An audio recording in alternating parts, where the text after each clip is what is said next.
Hello students, कैसे हो आप लोग। उम्मीद करता हूँ आप लोग बहुत अच्छे होंगे और हम फिर से एक बार अपने सफर को यहाँ से शुरू करेंगे। और हमने अपने पिछली प्रीवियस वीडियो में हमने चीजों को बहुत अच्छे तरीके से बहुत अच्छे लेवल पे समझा है और इसी वजह से आज हम इस एक्सरसाइज पे पहुंचे हैं, एक्सरसाइज 8.2। ठीक है, तो हमने प्रीवियस वीडियो में एक्सरसाइज 8.2 के कुछ इंट्रोडक्शन बहुत बेहतर तरीके से तैयार किए हैं और उसके सॉल्यूशंस। तो आप लोगों ने अगर वीडियो नहीं देखा तो आप लोग जाइए वहां पे देखिए, तो ये वीडियो आपके लिए फायदेमंद है, अदरवाइज आप लोगों को देखने का कोई फायदा नहीं होगा। ठीक है, तो जल्दी से आप लोग यहाँ कॉन्सेंट्रेट कीजिए चीजें और हम समझने और समझाने का प्रोसेस शुरू करने वाले हैं और आप लोग भी जुड़ जाइए चीजों को समझने के लिए।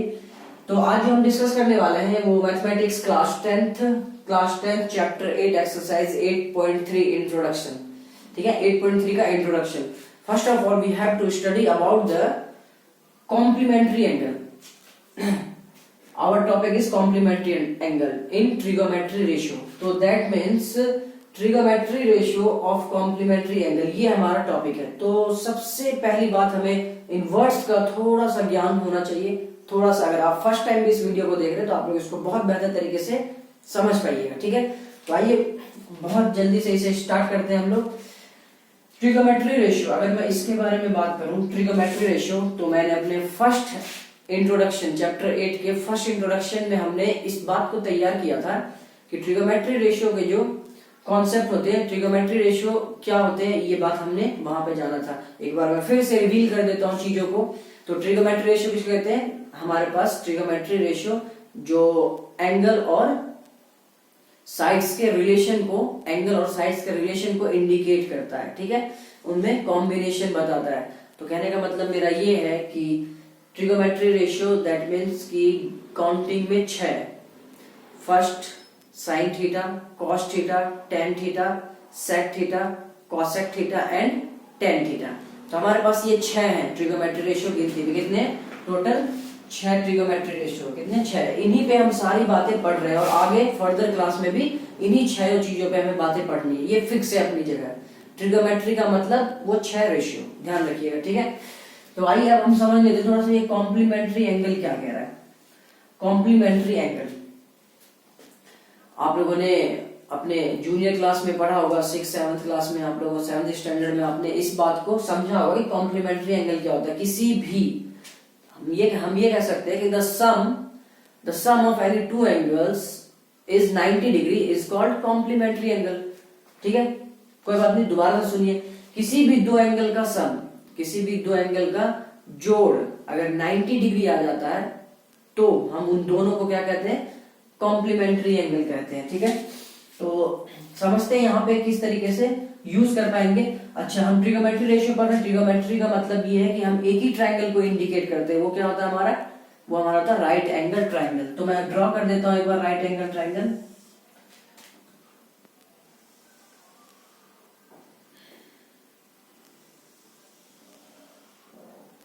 ये आपका एक राइट एंगल ट्रायंगल, मैं इसको नाम दे देता हूं। ये ए है, ये बी और ये सी। ठीक है, अच्छा, इसमें इस ट्रायंगल में हम किस तरीके से कॉम्प्लीमेंट्री एंगल को देखेंगे वो हम अपना पॉइंट ऑफ व्यू तैयार करते हैं। तो मैं अगर आपको कहता हूं कि एक बात बताइए, ये तो 90 डिग्री होगा, ये क्या है? 90 डिग्री। और किसी भी ट्रायंगल के, किसी भी दुनिया के जितने भी ट्रायंगल हैं, सब ट्रायंगल के एंगल का, टोटल एंगल का सम जो होता है वो कितना होता है? 180 डिग्री होता है। तो हम यहाँ पर लिख सकते हैं कि angle A plus B plus C equal to 180 degree. इसमें कोई भी शक नहीं, एंगल सब प्रॉपर्टी यही बात बताती है। किसी भी एंगल का, किसी भी ट्रायंगल के सारे एंगल का सम जो होता है वो हमारा कितना होता है? 180 डिग्री होता है। ठीक है, ये डिग्री है, डिग्री। ठीक ठीक, बहुत ध्यान से आप लोग देखिएगा। अच्छा, एक बात तो हमने फिक्स कर रखा है कि एंगल बी जो है वो कितना? 90 डिग्री।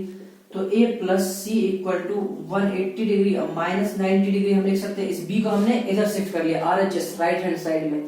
तो हम यहां से बता सकते हैं कि A plus C equal to 90 degree. A plus C equal to 90 degree. किसी भी ट्रायंगल में अगर मैं एक स्पेसिफिक बात करूं तो एक राइट एंगल ट्रायंगल में अगर आप एक एंगल को 90 डिग्री इंडिकेट कर रहे हो तो वो राइट एंगल ट्रायंगल है। और बाकी के दो एंगल जो है वो एक दूसरे का क्या है? एक दूसरे का कॉम्प्लीमेंट्री एंगल है, ये बात आप देख चुके होंगे। अभी अभी मैंने कहा था किसी भी दो एंगल का सम 90 डिग्री अगर हो जाता है तो वही हमारा कॉम्प्लीमेंट्री एंगल होता है। तो ए और सी इसमें क्या है, कॉम्प्लीमेंट्री एंगल है। ठीक है, इस बात को आप समझ पाए होंगे। तो आइए देखिए इसमें क्या क्या कहानियां बनती है। हमें एक बहुत अच्छा फॉर्मूला इसमें यूज करना है, वो मैं एक एक करके आपको समझाता हूँ और आप लोग समझते रहिए बढ़िया से। तो हमारे पास जो फॉर्मूले बन के आते हैं अकॉर्डिंग टू कॉम्प्लीमेंट्री एंगल के बारे में, तो हम लिखते हैं यहाँ पे फर्स्ट साइन 90 डिग्री माइनस ए। ए क्या है, ए इज जस्ट एंगल, कोण है ना, ए हमारा कोण है। ठीक है, तो हम लिखते हैं साइन 90 माइनस थीटा जो होता है वो हमारा होता है कॉस थीटा। क्या होता है, कॉस ए। साइन 90 माइनस ए हम क्या यूज करते हैं, कॉस ए। ठीक है, उसी तरीके से कॉस 90 माइनस ए 90 डिग्री। ठीक है, डिग्री बहुत अच्छे से मेंशन कीजिएगा, डिग्री मेंशन नहीं कीजिएगा तो कहीं ना कहीं आपके मार्क्स कट सकते हैं। ठीक है, तो 90 डिग्री मतलब कि डिग्री ही लिखना। हम जनरली बोल देते हैं 90 minus A 90 minus B, but degree को यूज करना जरूरी है। ठीक है, 90 डिग्री माइनस ए हमारे पास होता है साइन ए। क्या होता है, साइन ए। ठीक, एक और होता है, ये पहली बात हमारे पास, ये दूसरी। ठीक है, दो बातें ये हो गई। आइए दो बातें और लिखते हैं हम लोग। तीसरी बात हमारे पास हो गई कि tan 90 डिग्री माइनस ए। tan 90 डिग्री माइनस ए क्या होगा हमारे पास, कॉट ए। क्या होगा, कॉट ए। ठीक है, अच्छा नेक्स्ट हमारे पास आप ये लिख सकते हैं कॉट 90 डिग्री माइनस ए। कॉट 90 डिग्री माइनस ए आपका हो जाएगा tan ए। तो जस्ट आप देख पा रहे हैं इन दोनों में कहीं ना कहीं रेसिप्रोकल है ना, एक दूसरे के अपोजिट है।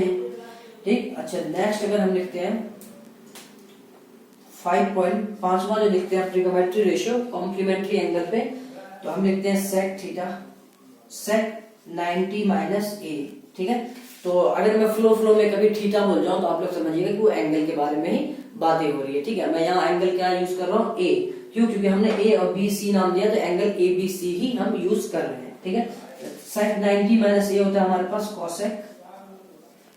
कॉसेक ए। ठीक है, कॉसेक ए। एक बात और आप देख लीजिए 6 नंबर का कॉसेक 90 माइनस ए जो होता है वो हमारे पास होता है सेक ए। ये बात आपको ध्यान रखनी होगी क्वेश्चन करने के लिए। अच्छा ठीक है, ध्यान रखनी तो अपनी जगह है। ठीक है, ध्यान अपने आप हो जाएगा जब आप क्वेश्चंस नंबर ऑफ क्वेश्चंस कीजिएगा इस फॉर्मेट पे, तो ऑटोमेटिकली आपको ये चीजें याद होने लगेंगी। ठीक है, तो उसके लिए प्रॉब्लम नहीं है। बट एक बार हम ध्यान दे देते हैं कि ये चीजें आ कहां से रही है। ठीक है, किस तरीके से आ रही है, इस बात में हम थोड़ा सा ध्यान दे देते हैं कि ये चीजें कहां, sign 90 minus A cos A क्यों हो रहा है, इस बारे में हम थोड़ा सा चर्चा कर लेते हैं और देखते हैं कि कहां से आ रहा है। चलिए यहाँ पे देखते हैं। अच्छा तो एक बात हम करते हैं, पहले हम निकाल लेते हैं साइन। अच्छा देखिए ये 90 डिग्री है। ठीक है, ये क्या है 90 डिग्री। ये पूरा एंगल, इन दोनों का सम कितना है, इन दोनों का सम हमारे पास जैसे a प्लस सी जो है वो 90 डिग्री। तो एंगल a हमारे पास कितना हो जाएगा, आप ऐसे निकाल सकते हैं कि एंगल c हमारे पास 90 माइनस ए। एंगल c हमारे पास कितना होगा 90 माइनस ए। ठीक है, क्योंकि ये कॉम्प्लीमेंट है, इन दोनों का सम 90 डिग्री। यहां से अगर मैं एंगल c की वैल्यू निकालूं तो 90 डिग्री माइनस ए। ठीक है, तो आइए जरा यहां से देखते हो। तो इसका मतलब हमें पता चला एक बात कि एंगल c जो है वो ऑफिशियली कितना दिखेगा हमें 90 माइनस ए एंगल, और ये है ये एंगल c। तो ये एंगल, और सॉरी ये हमारे पास ये जो एंगल c जो है ना, c हमारे पास 90 माइनस ए, और ये एंगल a तो है ही, ये तो एंगल a हमारे पास है ही। तो आइए हम चेक करते हैं बहुत अच्छे से। सबसे पहले मैं लेता हूं ये वाला एंगल, कौन सा, ये वाला एंगल। ये वाला एंगल मैं लेता हूं तो हमें क्या दिखाई पड़ता है इसमें कि sign 90 minus A, 90 degree minus ए। ठीक है, अच्छा एक बात बताइए क्या होता है साइन थीटा बराबर क्या होता है, हमारे पास जो जनरल टर्म है साइन थीटा बराबर क्या होता है, साइन थीटा बराबर होता है परपेंडिकुलर अपॉन, क्या होता है परपेंडिकुलर अपॉन हाइपोटेन्यूज। क्या होता है परपेंडिकुलर अपॉन हाइपोटेनस। तो बहुत ध्यान से देखते हैं कि 90 माइनस ए, 90 डिग्री माइनस ए के लिए परपेंडिकुलर कौन सा है। तो हमने देखा कि जिस एंगल को हमने था उसके सामने वाला जस्ट परपेंडिकुलर। कहने का मतलब ये निकला कि ये ए बी अपॉन, और हाइपोटेनस कह रहा है, हाइपोटेनस कौन सा हो जाएगा, ये बड़ी वाली साइड ए सी। तो ए बी अपॉन ए सी हम कह सकते हैं बहुत आराम से, ठीक है, इस बात को देख सकते हैं हम इजिली।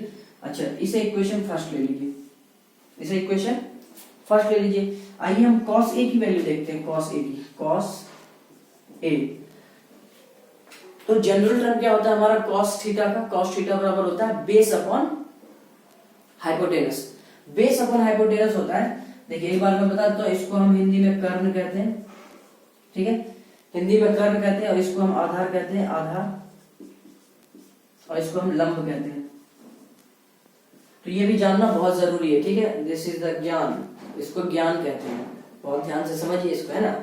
चलिए, cos a बराबर क्या होता है हमारे पास, बेस अपॉन हाइपोटेनस। अच्छा, बेस ए, एंगल ए देखिए कहाँ, एंगल ए यहाँ है, तो इस एंगल ए के लिए हमारे पास परपेंडिकुलर कौन सा होगा, एंगल ए के लिए परपेंडिकुलर BC, परपेंडिकुलर BC, तो बेस हमारा क्या होगा AB, बेस, पहले मैं लिख देता हूँ बेस अपॉन हाइपोटेनस, ठीक है, B मतलब बेस, H मतलब हाइपोटेनस, तो बेस कौन सा होगा हमारे पास AB, ठीक है, और एंगल ए के जस्ट सामने वाला ही परपेंडिकुलर, तो BC, ओ सॉरी BC नहीं, ये AC।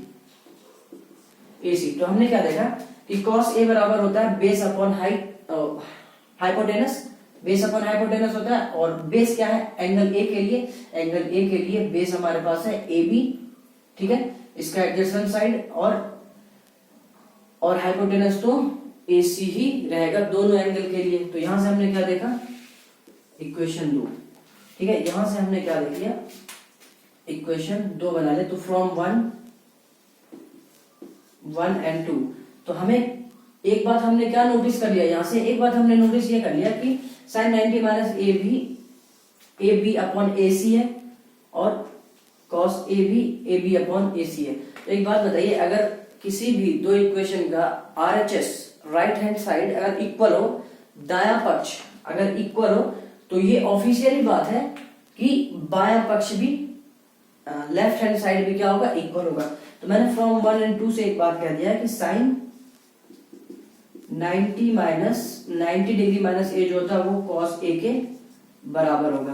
क्या होगा, sin 90 माइनस ए क्या होगा, cos A के, sin 90 डिग्री माइनस ए किसके बराबर होगा, cos A के बराबर। तो आप लोग देख पा रहे होंगे बहुत आराम से कि यही चीज हमें यहाँ देखने को मिल रहा है, ठीक है। इसी तरीके से आप इसका भी निकाल सकते हो, आप sin A निकाल लो, हम निकाल लेते हैं यहाँ पे। आइए थोड़ा सा जगह बनाते हैं, ठीक है, तो यहाँ पे मैं बताता हूँ, ठीक, इतनी सी जगह में ये देखिए यहाँ पे, ठीक है। अच्छा, इसके बारे में देखते हैं, इसके बारे में, ठीक है, और थोड़ा सा कंफर्मेशन बढ़ाने के लिए और इन्फॉर्मेशन हम एक कलेक्ट करने के लिए यहाँ इसको देखेंगे, तो आप लोगों को और अच्छी तरीके से समझ में आ जाएगा कि हाँ ये बात सही है, इसको हम यूज करते हैं तो ये चीजें यहाँ से आ रही हैं। तो आइए देखिए यहाँ पे cos 90 माइनस है, तो सबसे पहले हम निकालते हैं cos 90 माइनस ए, cos 90 डिग्री माइनस ए, cos 90 डिग्री माइनस ए। अच्छा, हमने एंगल क्या लिया है, 90 डिग्री माइनस ए हमारा क्या है, एंगल है ना, एंगल। तो देखते हैं कहाँ पे 90 माइनस ए यहाँ है, ठीक है। तो जिस एंगल के बारे में हम बात करते हैं उसका जस्ट सामने वाला क्या होता है, परपेंडिकुलर होता है, मतलब 90 माइनस ए के लिए परपेंडिकुलर, तो ये वाला ही होगा, ठीक है। अच्छा, cos थीटा बराबर क्या होता है, जनरल टर्म cos थीटा बराबर हमारे पास बेस अपॉन हाइपोटेनस, ठीक है। अगर 90 माइनस ए के लिए परपेंडिकुलर ये है तो बेस हमारे पास ये होगा, बेस क्या होगा ये, तो हम क्या करते हैं, तो बेस हमारे पास होगा BC upon base upon hypotenuse, इसके लिए भी हाइपोटेनस क्या होगा, AC होगा, BC अपॉन AC। तो बहुत ध्यान से देखिए, आइए हम निकालते हैं sin A की वैल्यू निकालते हैं, sin A। अच्छा, sin थीटा बराबर क्या होता है जनरल टर्म में, perpendicular upon hypotenuse, perpendicular upon hypotenuse. तो sin A बराबर हमारे पास परपेंडिकुलर अपॉन हाइपोटेनस, तो sin A, एंगल A कहाँ है, यहाँ पे, इस एंगल के लिए परपेंडिकुलर तो ये हो जाएगा, परपेंडिकुलर क्या हो जाएगा, जस्ट इसके सामने वाला अपोजिट साइड, तो BC, तो BC हमारा इसके लिए भी perpendicular upon hypotenuse AC same. तो ये बात और ये बात, ये दोनों बातें आप देख पा रहे होंगे, ये दोनों बातें क्या है, इक्वल है। तो फिर से मैं एक स्टेटमेंट वही बात कहूंगा जो अभी मैंने यहाँ पे कहा था। मैंने क्या कहा था कि अगर RHS राइट हैंड साइड हमारा इक्वल हो तो ये ऑफिशियली बात है कि लेफ्ट हैंड साइड भी इक्वल होगा।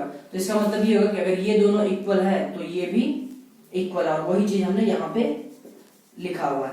तो इसी तरीके से सारे फॉर्मूले हमारे निकल के आते हैं। तो आप इस बात को समझ पाए होंगे, ठीक है, और बहुत अच्छे से समझ पाए होंगे। और हम जब क्वेश्चन करेंगे तो और बेहतर तरीके से तैयार कर पाएंगे, क्योंकि अब हमारे पास एक पॉइंट ऑफ व्यू, इस कॉन्सेप्ट को लेके हमारा पॉइंट ऑफ व्यू तैयार हो चुका है। इसलिए हम बहुत बेहतर तरीके से चीजों को आगे लेके जाएंगे और समझेंगे, और अच्छे तरीके से एक्सप्लेनेशन भी हमारे पास इसका पहुंच चुका होगा, ठीक है। तो इसी तरीके से सारे फॉर्मूले निकल के आते हैं। आप ट्राई कीजिएगा, बाकी के 4 महीने छोड़ दिए, आप ट्राई कीजिएगा आराम से और देखिएगा कि हाँ चीजें कितना आपको सेटिस्फाइड कर रही है, उस हिसाब से आप चीजों को सीख पाइएगा, ठीक है। तो हम मिलते हैं अब एक्सरसाइज के क्वेश्चंस पे, बहुत जल्द एक्सरसाइज के क्वेश्चन तैयार करेंगे, ठीक है।